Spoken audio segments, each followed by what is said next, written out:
And Henry, please, I need. Can you send me your contact information? I have something to share with you. So we are on the 10th canto of the Srimad Bhagavatam, 82nd chapter, and we're reading text number 27 and 30. This is when they are at Kurukshetra. Om Namo Bhagavate Vasudevaya. Om Namo Bhagavate Vasudevaya. Om Namo Bhagavate Vasudevaya. Reading from Srimad Bhagavatam, once again, 10th Canto 82, text number 27 to 30. Ate Atate Ramakrishna Samyak Prapta Samaharanam Hana Prashashmu Amshur Muda Yukta Vrishni Krishna Parigrahan. After Lord Balaram and Lord Krishna liberally honored them, and with great joy and enthusiasm, these kings began to praise the members of the Vrishni clan, Sri Krishna's personal associates. Aho bhojapateyuyam janma bhajo nrinamiha yat pasharta sakrit krishnam durdarsham api yoginam. O King of the Bhojas, you alone among men have achieved a truly exalted birth, for you continually behold Lord Krishna, who's rarely visible even to great yogis.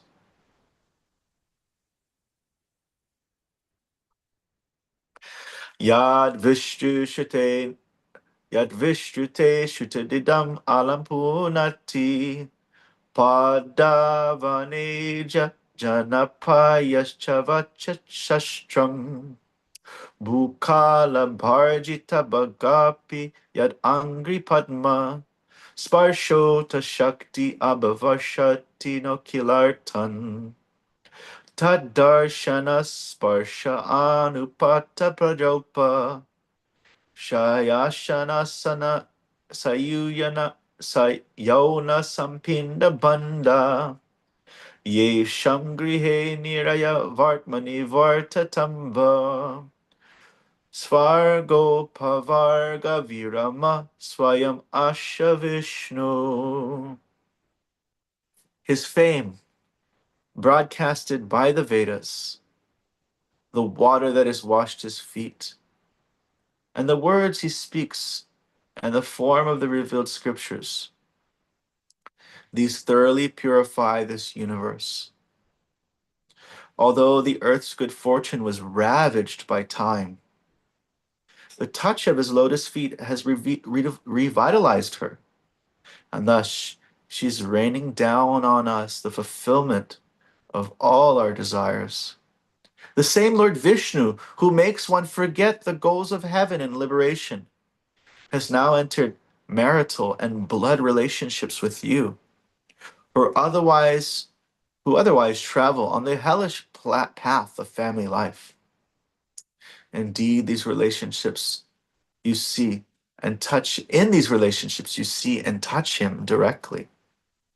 Walk beside him, converse with him, and together with him lie down to rest, sit at ease, and take your meals. Purport. All Vedic mantras glorify Lord Vishnu.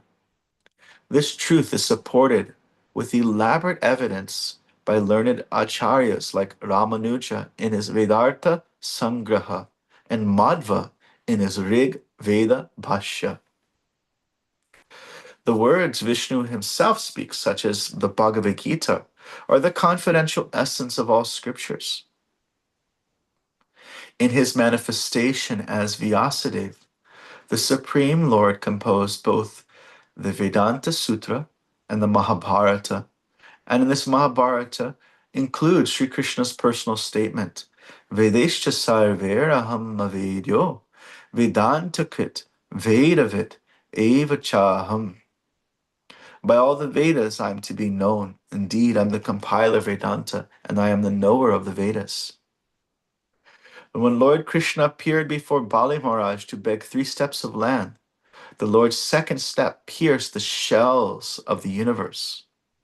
The water of the transcendental river Viraja, lying just outside the universal egg, thus seeped inside, washing Lord Vamana's foot and flowing down to become the Ganges River. Because of the sanctity of its origin, the Ganges is generally considered the most holy of rivers. But even more potent than is the water of the Yamuna, where Lord Vishnu in his original form of Govinda played with his intimate companions. In these 2 verses, the assembled kings praise the special merit of Lord Krishna's Yadu clan. Not only do they see Krishna, but they're also directly connected to him by dual bonds of marital and blood relationships. Srila Vishnu Chakravarti suggests that the word banda, beside the more obvious meaning of relationship, can be understood in the sense of capture, expressing that the love of the Yadus feel for the Lord obliges him to always stay with them. Om Jnana Timarandasya Jnananjana Shalakaya Chakshur Unmilitam Yena Tasmai Shri Guruve Namaha Shri Chaitanya Mano Vishtam Stapitam Yena Bhutale Swayam Rupa Kadam Mayam Dadati Swapadantikam Katanchana Smite Yasmin Shukaram Dushkaram Bhavet Vishmite Viparitam Shat Shri Chaitanya Namamitam. Hare Krishna. So you have Vedas. You have the 4 Vedas. Good morning, Cassie. Hare Krishna. Hare Krishna. So you have the 4 Vedas, and you'll find that much of the Vedas are materialistic, because much of the world is materialistic. Krishna speaks glorifying and also disparagingly of the Vedas in the Bhagavad Gita, Upanishads also as well.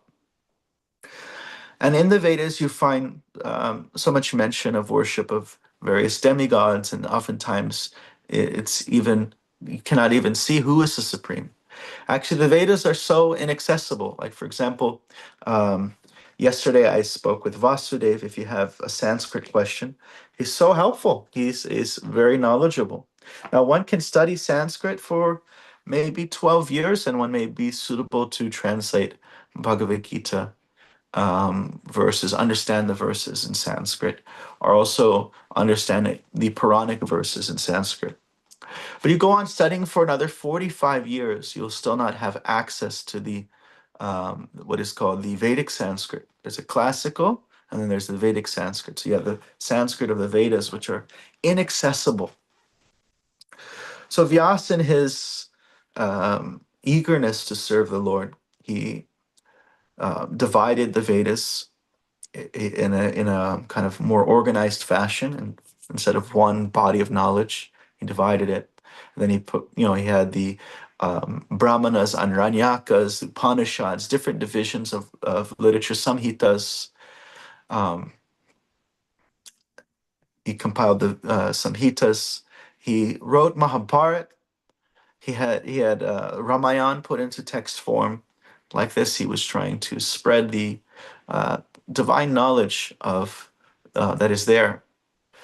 And as you hear in Srimad Bhagavatam, he felt despondency. It's a chapter 5, first canto, chapter 6, and then culminating in chapter 7. He felt something wasn't right, and so he spoke to his guru, Narada Muni. And Narada Muni said, "You actually, people are already inclined to materialism, and now they have a religious reason to be materialistic. Sure, you're trying to help people on their way. What a person who's coming to the temple may ask, well, your books seem to be speaking so disparagingly about the worship of the different devas. So why is it there in the first place? Um, these methods are actually meant to slowly help one progress. So just imagine someone is living in a tiny little village, and in this village, they recently was they were recent. It's kind of an Aboriginal village, and they recently got electricity. And in this village, they brought this electricity, and then they have a Das is working for Kenmore. And he's working for the company Kenmore, and he comes in and he said he brings in uh, his handy dandy trusty microwave. And he says you press this, and your food comes out not as healthy, but it comes out hot. And you just put it, they'll try it out, and it seems to work. It's working. And so they start using this thing, and then they see, oh, this works. This actually works. And then Das comes back. He's like, man, I'm going to sell something else to these guys. He comes back, and next time he brings a washing machine, or he brings an electric stove. Like this, he's coming back with more and more and more. And so similarly, the Vedas are, you have, in the very beginning, you have someone who may have no spiritual knowledge, but they present, if you do this, you do that, you worship this deva, then you can enjoy on the higher planets. And so they do, they apply this thing, they apply this method, or they, press the buttons on the microwave, and they see, wait, this works. I worship this deva, and the rain comes. As it, in the previous yugas, they would perform the rituals very nicely, and then the result would come. And so by the result, they start to develop a little bit of faith in the sastra, faith in the scriptures. And then in the scripture, in that message, even though the goal is materialistic, in that message is um, you can enjoy in this life, but you can also enjoy materialistic things in your next life. So there is a hint of spiritual knowledge there, that there is a next life. So they hear from just like they're hearing from the representative Ken Mori is bringing more and more and more as they go along, selling more things. So similarly, they're hearing from the Brahmanas, the sadhus, the Puranic stories, and they're hearing more and more, and eventually they hear that they can enjoy not just in this life, they can enjoy in the next life as Lord Indra. But then they also hear that even Indra has problems. So they're hearing more and more. And so eventually they move from attachment to this world to disgust with this world. What is the use? Like we had Jayadvaita Swami speaking yesterday at Soul Talks at the Bhakti Center. And he spoke little briefly about his book Vanity Karma. And in Vanity Karma is a kind of a commentary on the book of Ecclesiastes. And Ecclesiastes is a biblical book where the person who's speaking is saying, there's no, what's the point of everything? It doesn't seem like there is any point. Whether you're a human or an animal, you're all just rewarded with death. It's all just vanity.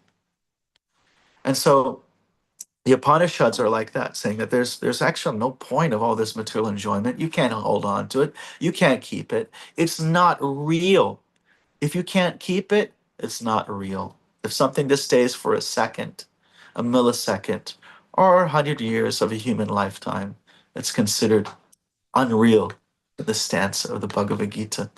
Something that is real is something that endures.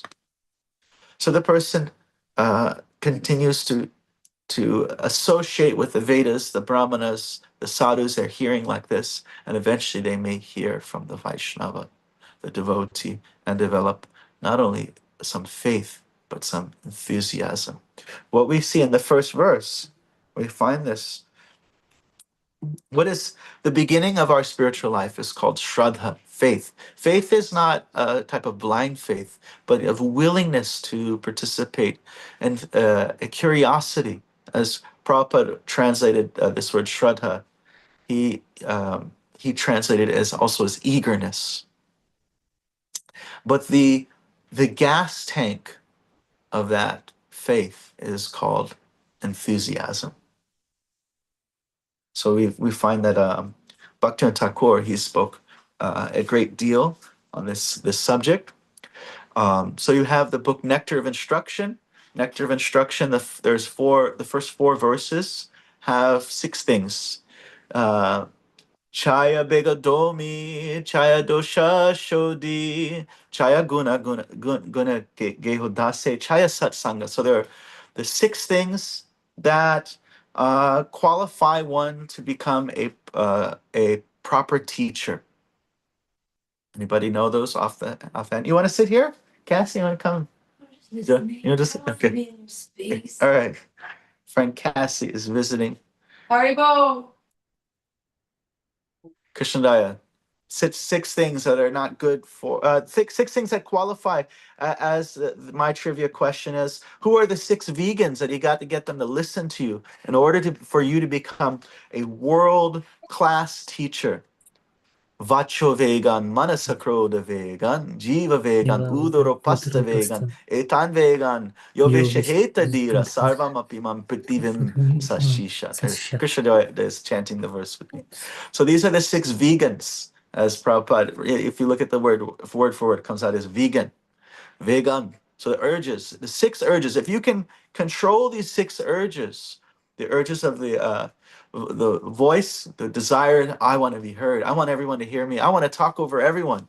I. Vacha Vega Manasa, the urges of the mind, the urges of anger, the tongue, the belly, and the genitals, all in a straight line. Then you become qualified as a world-class teacher. Pritivim Sashishat. Then the things that are bad for your devotional service. It's Atyahara Prayascha Prajalponya Magraha Janasangaschaloyam Cha Sadbir Bhakti Vanashiti. These things destroy your spiritual life. So that's overconsumption. Working too hard for mundane things. Prayas. Talking too much about mundane things. Prajalpo. Niyamagraha. Too much aversion or attachment to the rules. Janasangas, the worldly association with the worldly, and greed. And now we're on to the point of the things that encourage our spiritual life. And the first thing is utsaha. Utsaha nishchaya daryat. Enthusiasm, determination, and patience. Do you know what these three things actually line up with three things in our philosophy? We have a lot of numerical things in our philosophy. You know, we have the three modes of nature. You have the, four disqualifications of understanding knowledge by a conditioned soul. You have the uh, five elements or the eight elements. What three things line up with Utsaha Nishchaya Dharyat? Krishna Daya.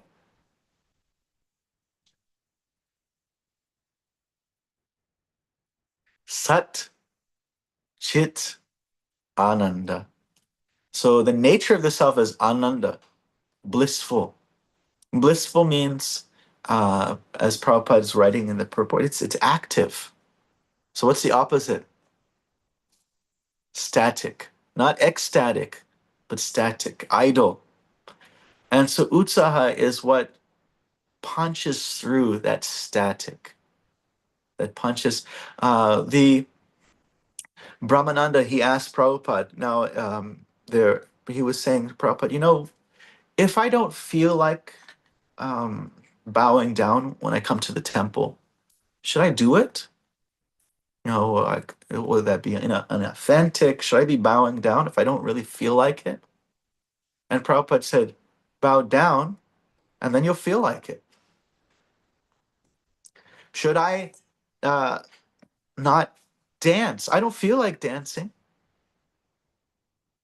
Should I dance? Dance and you'll feel like it. Should I sing? Sing and then you'll feel like it. That's the power of it. But one has to have a little bit of trust that Krishna's magic will be there. So Bhaktivinoda Thakur, he wrote 12 essays on each of the verses, the six things that are unfavorable for your spiritual life, and six things that are favorable for your spiritual life. He wrote a whole essay on each of those items. So although in Nectar of Instruction, the verses with Prabhupada's purports, that those two verses, maybe about 15 pages. It comes out to be maybe a 100-page book expanded by Bhaktivinoda Thakur. And so he wrote this article on enthusiasm. And so let's see, we got some notes here maybe. Who wrote the article? Bhaktivinoda Thakur, Srila Bhaktivinoda Thakur. Thank you. So let's free form, let's see some notes here. So it's that we learn about the offenses to the holy name, and there's one offense called pramada, inattentiveness. That if you are following all the other kind of recommendations of how to approach the holy name of Krishna, but this one is not addressed, then you won't get the desired goal. The desired goal is not liberation, or it's actually to have love for Krishna. And you won't get that if there's inattentiveness. And this inattentiveness comes in three features. There's inactivity. There is so inactivity is related to like idleness and laziness. There's indifference, just apathetic, and then there's aversion. And actually, so this first part is the utsaha is what actually breaks you through. So we find we're talking about this progression where the person is practicing karma kanda. They're practicing these Vedic rules to get something materialistic. Then they come to the point of jnana kanda, where they realize they have. So the first group is for people who have attachment to this world. They're not disgusted with it, nor do they have any type of spiritual experience. So those people, according to 11th canto of Bhagavatam, those people should practice karma yoga. They don't have attachment. They don't have attachment to the Lord, nor do they have disgust with matter. And so they should just practice this karma yoga. And those who don't have any attachment to the Lord, any kind of connection there, but are disgusted with the world, then they're encouraged to go to jnana yoga. But those who have a little bit of trust, shraddha, in the scripture and uh, sh- in hearing about the Lord, they should actually practice bhakti. And those people, they have disgust with this world. They might realize the vanity of it, but they also realize that I can engage in whatever I'm connecting to in the service of the Lord. Just like if you find a wallet on the ground, you can, number one, you can just take the money, steal the IDs and sell them, and become just exploitative. So that's like the um, vikarmi, or the karmi, was seeing this world as his own enjoyment, and is exploitative in that matter. There, you can just neglect it. You say, I don't want to be involved in the drama of this wallet. I'm just going to walk right past it. And so you can be disgusted with it and not engage with it. Or you can return the wallet to who it belongs to. That's bhakti. So I'm going to engage with it, but I'm going to engage with the this world that I am not the actual owner and enjoyer. Therefore, that's why the Srimad Bhagavatam, it describes duality. The word duality is often synonymous with ignorance, illusion, being in Maya. Not duality that there is God in you, but when you see the energy of the Lord as separated from the Lord, that duality. So, bhayam dutiyabhinesha tasyat. When you see this world with a vision of duality, that this is mine. Oh, see that? Like a kid walks into a candy store and he just thinks, maybe he doesn't see the host of the store, and he just starts taking things. He doesn't realize that this is not all his to enjoy. So the person who has the karma to make $500,000 a month, but does not see it as separate. Rather, I'm going to use this to uplift the world. That's not materialistic. Whereas a person who makes $5 a month, but he sees this is mine and doesn't see it as, he sees it disconnected.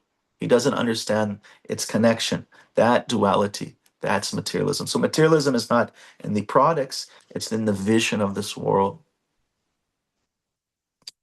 And so let's see, we'll go through inactivity, indifference. Indifference comes from carelessness and aversion. Um, Bhaktivinoda Thakur quotes Baladev Vidyabhushana in this sixth chapter of Bhagavad Gita. And aversion comes from when you think something's impossible, that you can't, you can't really. Um, this is also in the fourth chapter, text 40, Vasudev shared. So there's this verse, Agyas Shadadanascha Shamshaya Vinashati. So he's describing you have the person who is doesn't know anything. Agyas. He doesn't know anything. He doesn't know anything. He doesn't have any faith, and he's full of doubts. This person's not going anywhere spiritually. Then you have somebody who knows something, like they know the Vedas, but they don't believe in it. They just like are. He says due to their kind of argumental nature, they don't um, try to approach it as even hypothetically true. Just a sense of just being combative. Like we say, one should not have blind faith and blind doubt. So blind faith is when you have the answer, but you don't want questions. And then the opposite is blind doubt, when you have questions, but you don't want there to be an answer. You're just listing questions.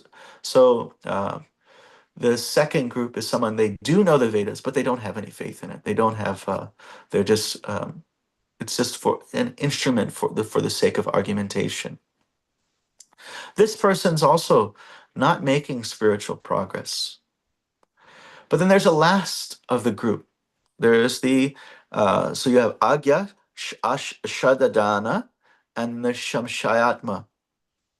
Now, when you see this verse, one may see it seems like a verse that is encouraging a type of blind faith. Although you see that the entire Bhagavad Gita, there's 18 chapters, 9 chapters start with a question, and there's another 9 chapters that start with an implied question. So the whole process of asking questions is encouraged. But when someone actually receives a comprehensive philosophy, and even sees that when you apply the philosophy, the certain marker points that you see that should happen are working. Like if I'm told by the MTA that the F train goes from West Fourth to Broadway Lafayette to Second Avenue, and I see that it works, then to just be filled with doubts, that is also a great stumbling block.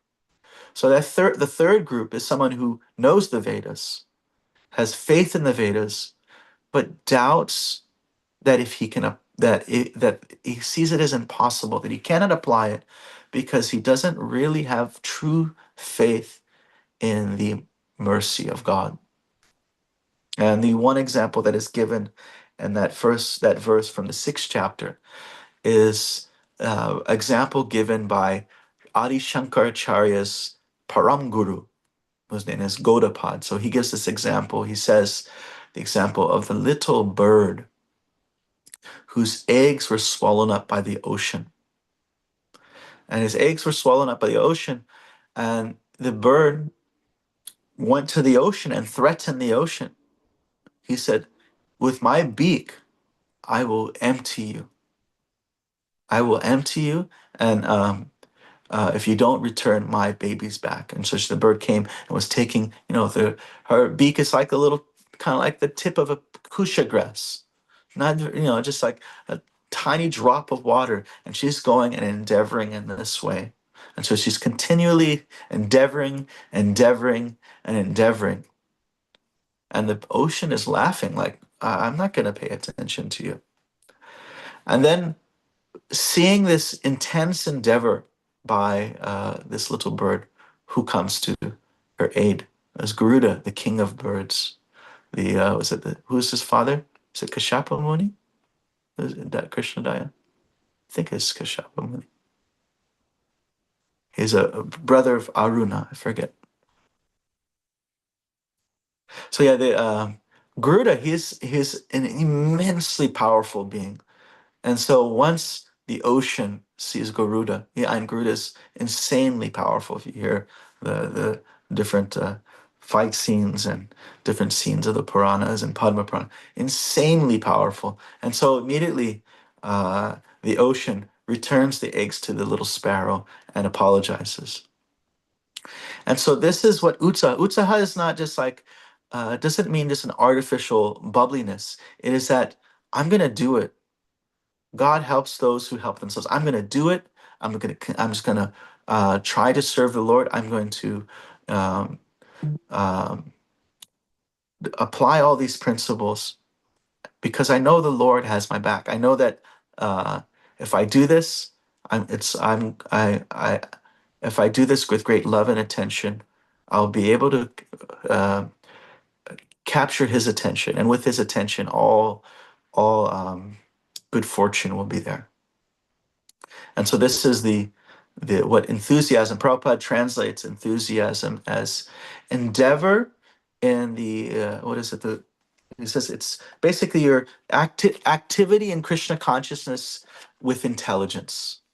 Activity in Krishna. So it means that you kind of push forward against one of the three things that happen. You have laya, vikshepa, and apratipatti, which means laziness, uh, distraction, and apathy. These are um, one of the three obstacles that come. There's even before that. There's considered the six obstacles that come up in the early part of devotional service. There's what is called utsahamai. Utsahamai means when you become illusioned by your enthusiasm. You become enthusiastic in the sense that you begin to see yourself as something very great and something, and you're like, you've started practicing spiritual life. Now you must be like on the level of Prabhupada or Jesus Christ, etc. So you have this utsaha mahi. Then you have after that there is ganatarla. You switch from um, intensity to laxity. Ganatara, thick and thin. Then viyuda vikalpa. You oscillate between um, um, I will should I move to Vrindavan and renounce everything?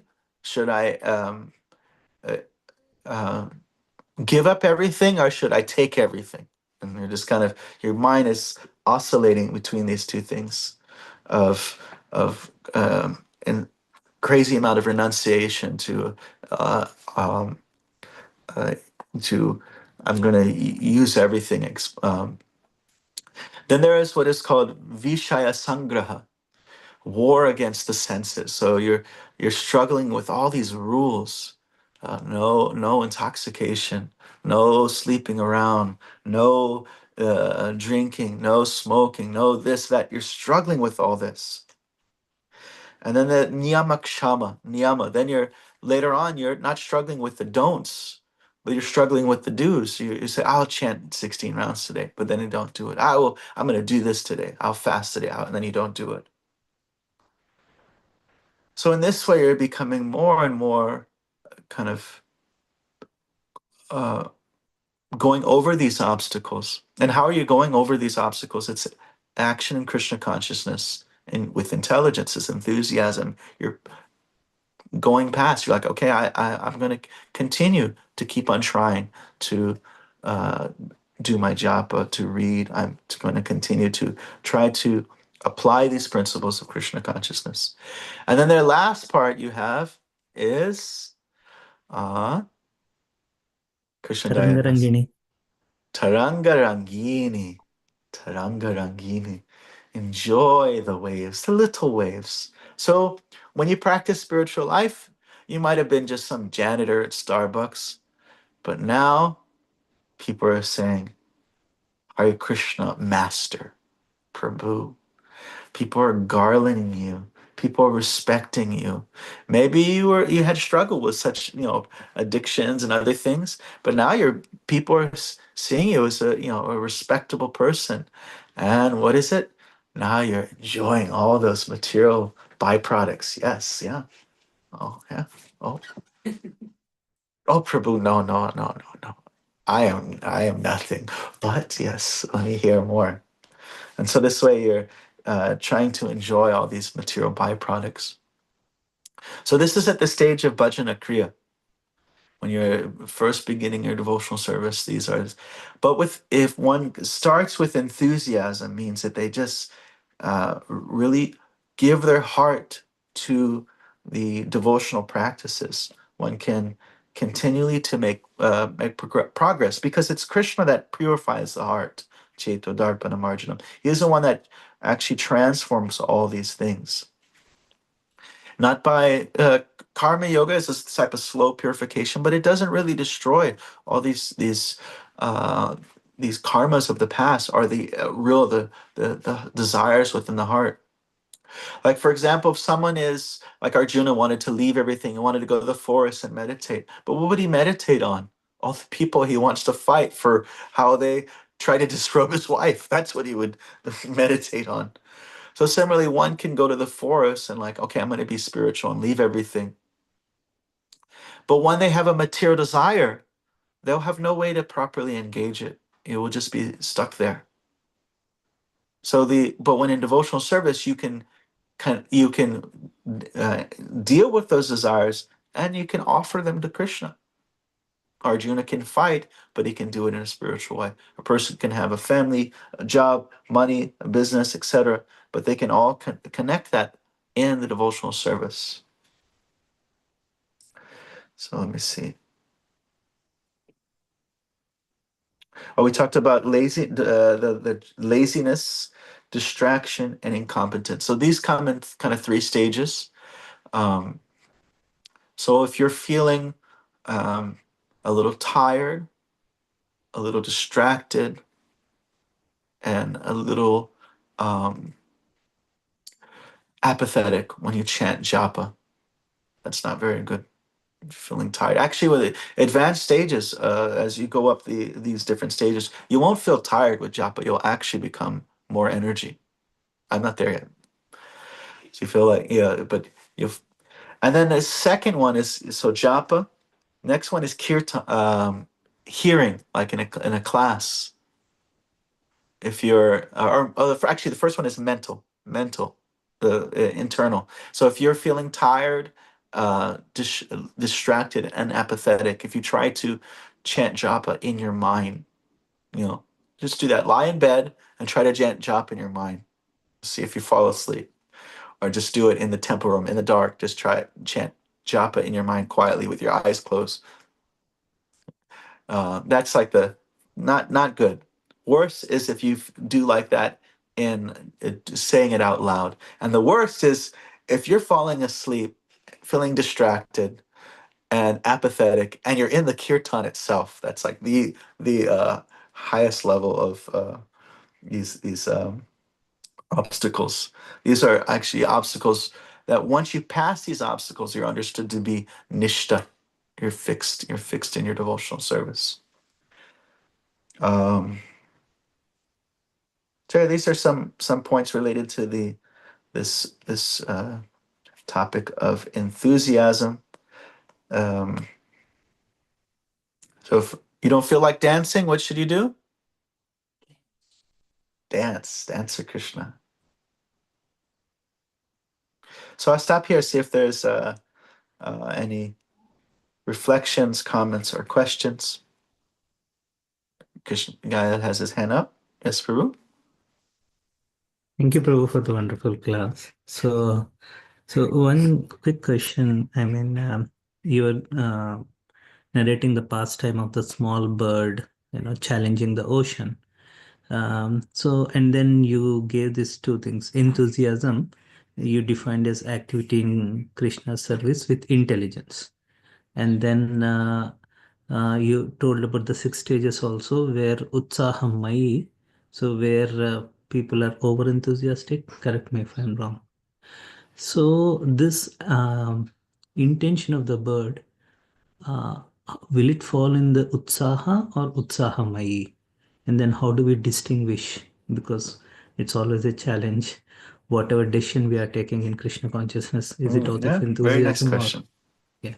So, for all those 6 stages, Vishnu Chakravarti Thakur gives an analogy of like a child who started school. And so the child who started school, he learns like a few letters, and he begins to consider himself like I'm a pundit now. I'm a pundit. Yay, I'm a pundit. So the Utsaha Mayi is a sense of like a mentality um, of thinking oneself to be great. And when we hear this word enthusiasm, it's often we think it means just like a mentality. But here, what we find, what's described in Bhaktivinoda Thakur's Sri Bhakti Aloka, it's really about uh, activity of the body and the mind, not just like a consideration of how I think one myself, but it is not allowing, because the soul's nature is ananda blissful, not allowing laziness to sit in the body and the mind in relation to devotional service. So if one is always, uh, when it comes to practicing devotional service, it's I'm gonna not allow laziness to cover over my bhakti, not allow indifference, carelessness, or a sense of defeatedness to cover over my bhakti. That's utsaha. I'm just going to push forward. I'm not going to allow that to cover my mind and my body. Utsamayi is a sense of I think myself very great. So one is a consideration of oneself, and the other one is not allowing laziness and carelessness and kind of defeatedness to sit in the heart or the body. That's why it's important. Like I'm going to say this again. We come to the temple. What do? We take our shoes off. We can pick them up when we leave, but we take our shoes off. So we come to the temple. We could shake off the laziness that is there. Give yourself to singing, dancing, and chanting. Prabhupada mentions it so many times. Dancing is this is the forum of Chaitanya Mahaprabhu. This is our practice. And when you dance and chant, then when your body is fully engaged, then it's easier. The mind becomes absorbed. We have a great example of Yamuna Jaya. You see her dancing and chanting, and look at the blissful smile that appears on her face.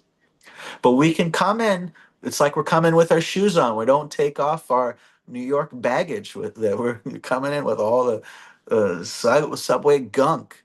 I'm going to stay here. I'm just going to be an island. I'm Manhattan. I'm just going to stuck.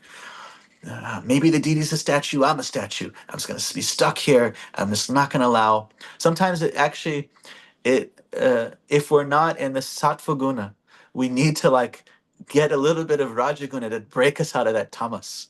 We got to at least come to raja, some excitement. Actually, if there's a lot of tamasic energy in the temple room, you see it takes like kind of this rajasic energy just to like free the tamas out of it. But if it's sattvic, everybody is just free. They immediately just um, easily give themselves to the process of chanting and dancing. As we see, it's about to start here. Janitai is going to, uh, he's very sattvic, so he's going to just give himself to the process of chanting and dancing in glorification of the Lord. No rajas necessary for Janitai. Thank you, bro. Thank you so much.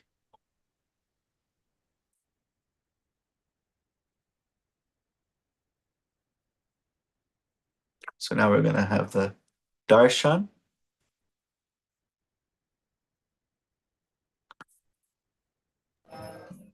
As Ananda Vihari says, everyone can turn their cameras on, take.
Shri Radha Murida Gaura Chanchana Sima Bhagavana Ki Jai, Srila Prabhupada Ki Jai.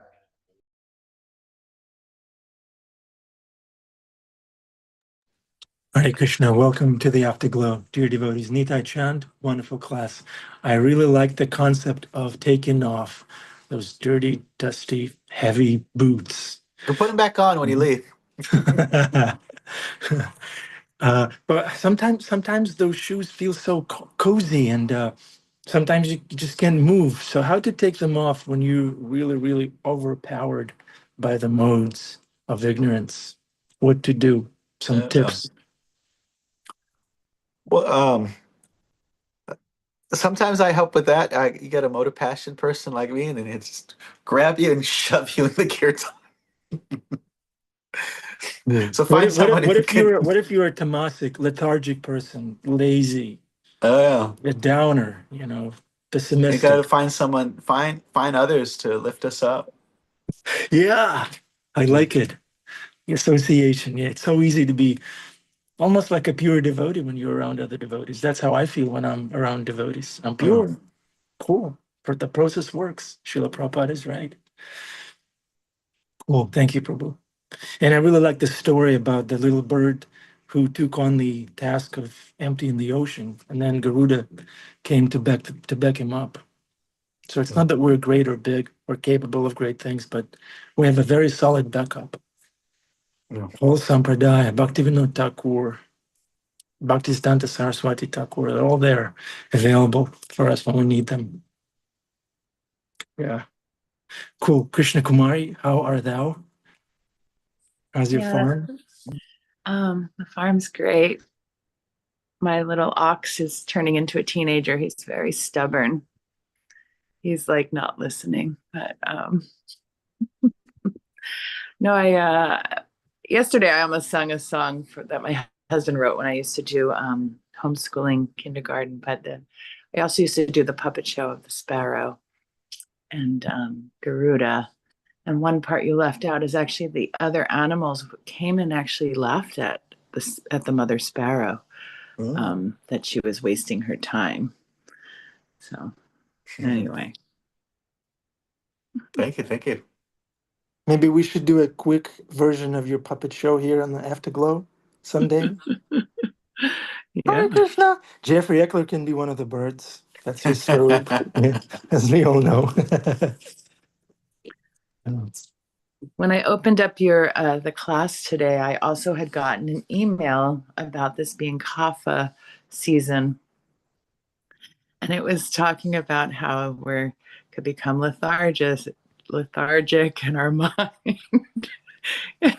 And I was saying just what you're saying, and I'm like, wow, I'm distracted, and I'm identifying with this kapha.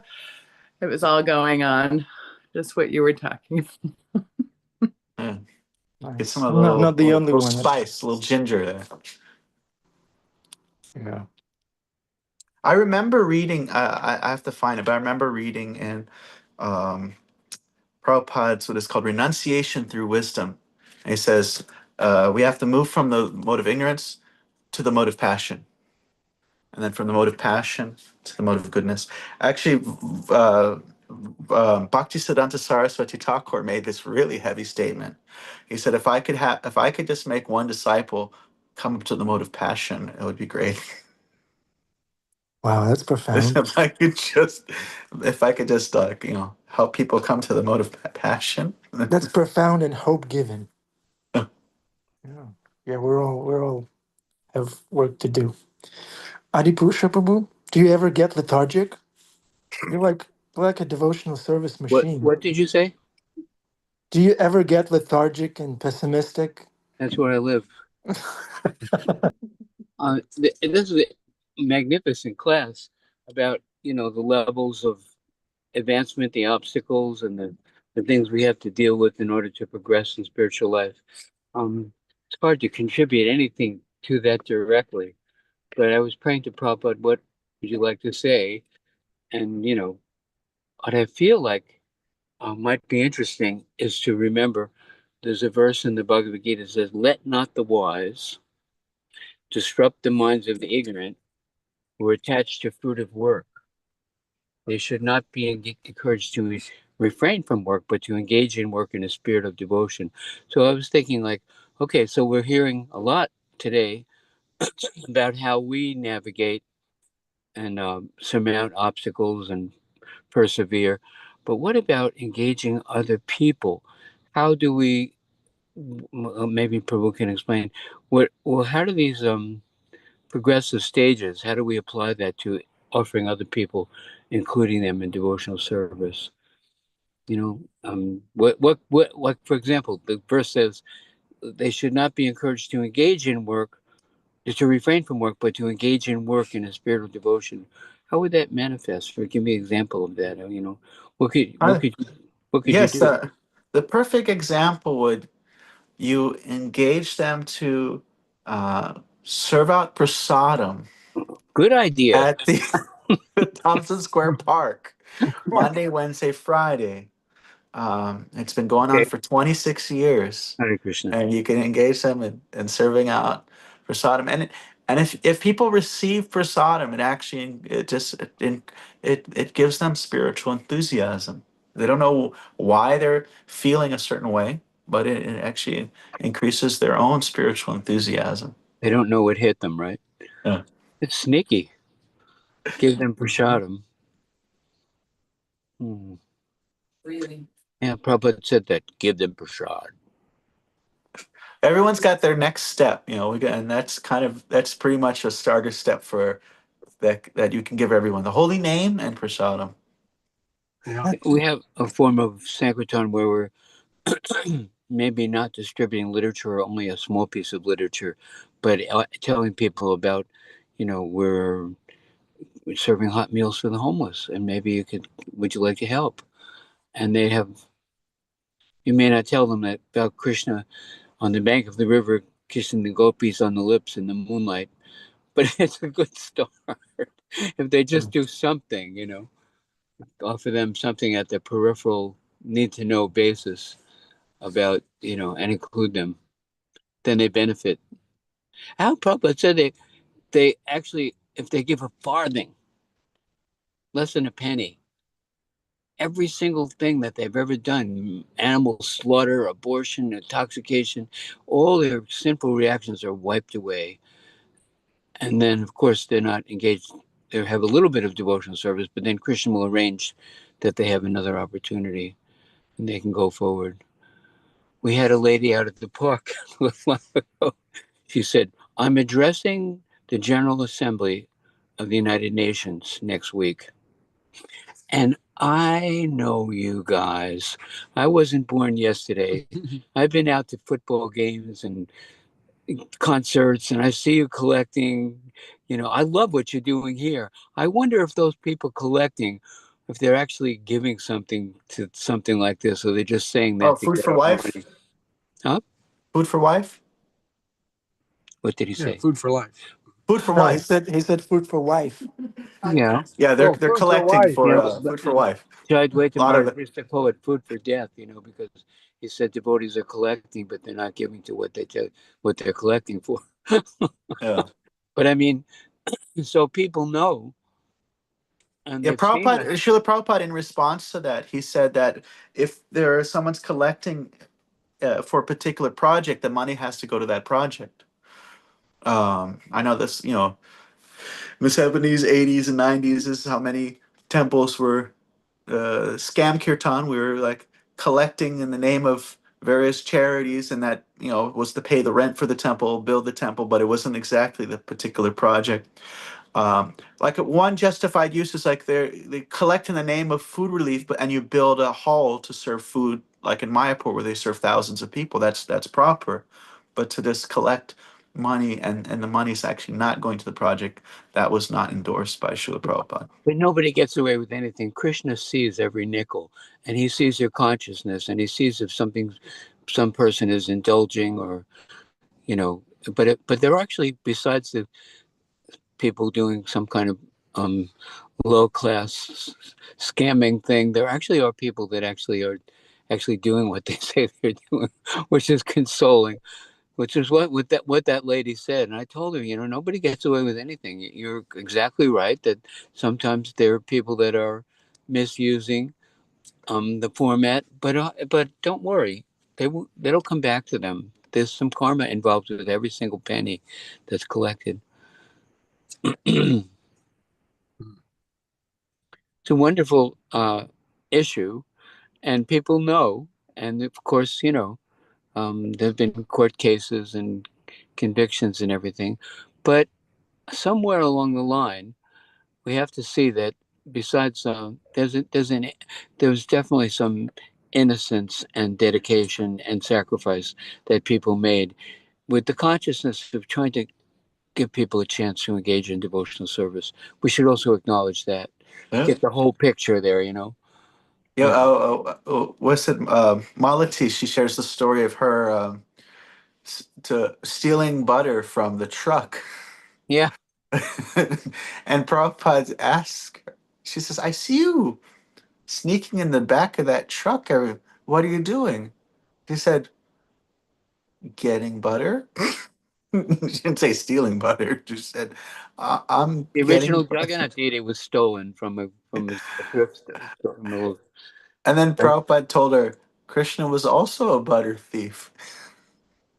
But then he kind of discouraged her. Like, not that. Right. We have to be careful justifying, but there is a stage of um, devotional service where we're actually trying to encourage other people, and we don't tell them every single detail. But there's a Buddhist sutra that says, suppose an infant can only digest milk, and you give him grains, and he chokes on the grains. That's your fault, So give people what they can understand. Don't overload them. There's nothing wrong with grains, but they may not be ready to assimilate uh, intimate details. It's an offense to the holy name to go on preaching the intimate glories of the holy name to a faithless person. So we want to, it's not that we never don't preach the glories of the holy name to a faithless person, but we can't overdo it. There's a certain amount of discretion required there.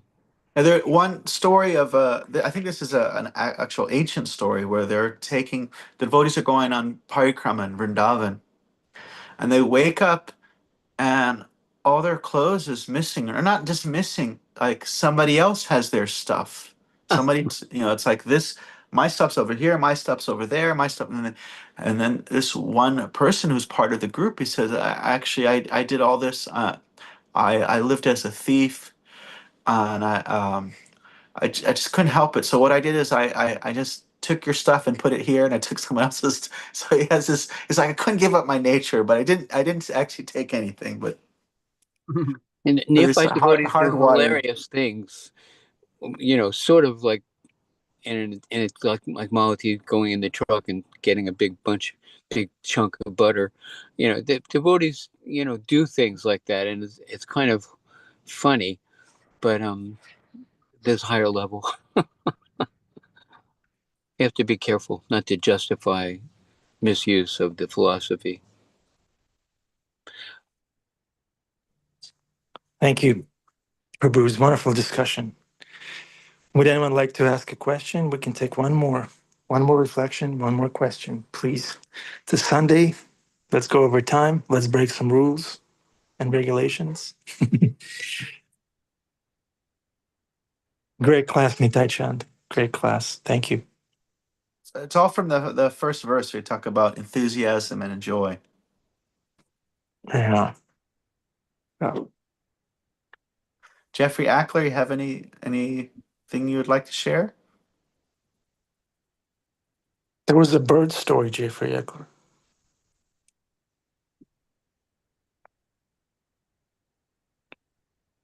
He's probably in ecstasy, relishing the Well, as pastime. Jai Dwaita Swami said yesterday, it was amazing because I was just thinking about all this stuff, like the bird story of, um, and as soon as I was thinking about that story, he said, "Seek and ye shall find, knock and the door will be open." So that's the kind of the you put the enthusiasm, the endeavor with intelligence, endeavor in spiritual life, that's backed by that spiritual intelligence, and you see the Lord responds just like Garuda responded for the sake of his little bird friend. Yeah, that's the beauty of bhakti, that it does not negate common sense. It does not negate effort, endeavors. It's all there in bhakti that can be properly engaged. Ears, can you hear me? Yeah. Do I dare speak again? Yeah, please.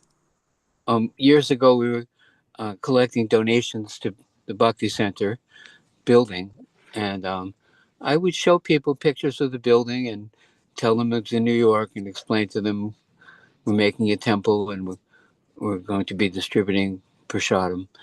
And I walked into the immigration police chief's office. I didn't know what the sign said. And he immediately called the police on the phone and told me he just deported somebody the day before and arrested them for doing this. And the police Oh my came to God. the door. And he said, "Why do you think you could come to this country and do this?"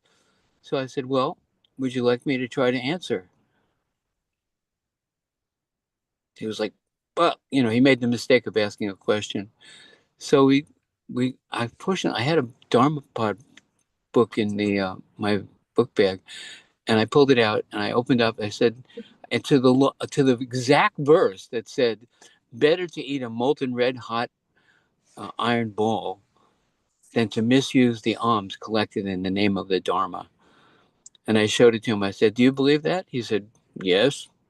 I said, "Well, do I look so stupid that I would eat a red hot molten iron ball?" I said, "We collect a lot of money, but we're giving it back to society. We maintain ourselves very simply, but we give it back in the form of temples and literature and programs to, benefit people, performing arts, the graphic arts, to illustrate the principles of the scripture. And we're here to care for people. And my spiritual master, he wants me to see that you're as much my brother as the person who has the same mother that I have. And it's not easy to go to a foreign land. We're supposed to go all over the world, all over the universe, and offer people this opportunity. And no matter where they are, they will benefit. And so it's a sacrifice for us to do that. And so I hope you'll understand that we're here to help you the people of this country, and to for our own purification. My What country was this? I was in Kaohsiung, in Taiwan. Oh, I said, my spiritual master, he knows that I'm very proud. So he wants us to become like a beggar and humbly. So we're asking you to give a donation. So he was like, he already had the police outside the door dangling the handcuffs, you know. He laughed and he said, oh, well, I'll give you a donation. So he gave $200.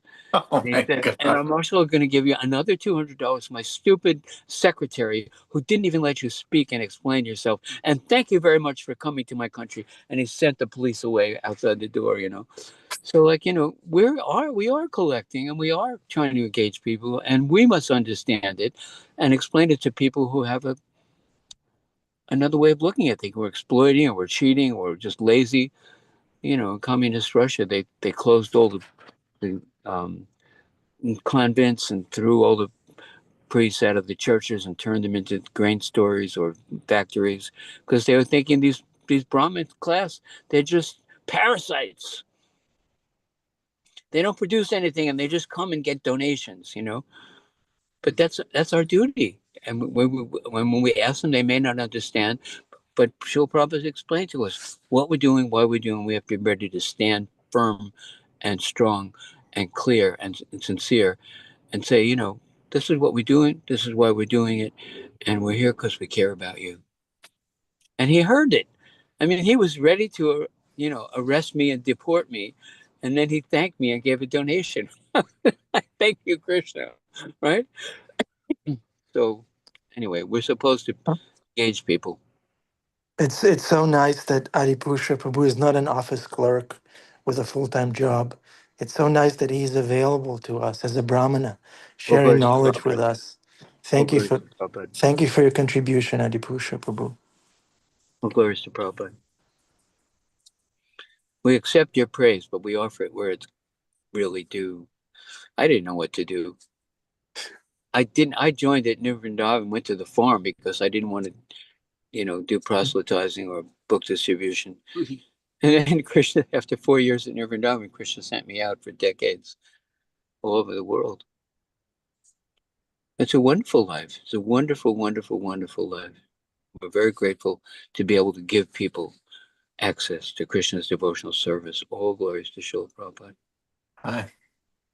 Thank you. Thank you very much, Nityananda Candra Prabhu, again. Thank you for your class, for your knowledge, for sharing it with us. Now, let's see who is willing to say Hare Krishna. How about Venisha? She's given us a smiley face. Let's perfect the offering, Venisha. Yeah. Hare Krishna. Sweet. Sweet. Thank